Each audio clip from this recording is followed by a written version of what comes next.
साताऱ्यातील मलकापूर शहरातून एक धक्कादायक घटना समोर येत आहे। मलकापूर शहरातील डुबलनगर परिसरात असलेल्या मंगलमूर्ती अपार्टमेंटमध्ये रविवारी रात्री कौटुंबिक वादातून खून झाला आहे। यामध्ये पतीने आपल्या पत्नीवरती चाकूने हल्ला केला होता। या घटनेने परिसरात खळबळ उडाली।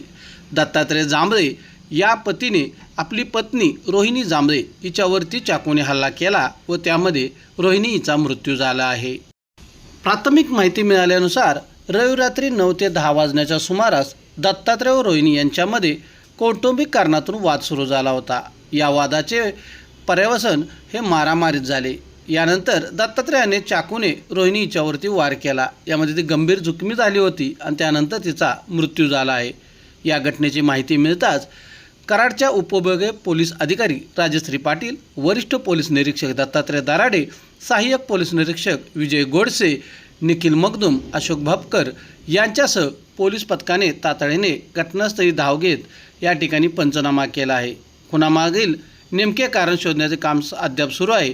तसेच संशयित पती दत्तात्रय जांभळे हा घटनास्थळावरून पळून गेला होता, मात्र पहाटे त्याला अटक करण्यात आल्याची माहिती पोलिसांनी दिली आहे।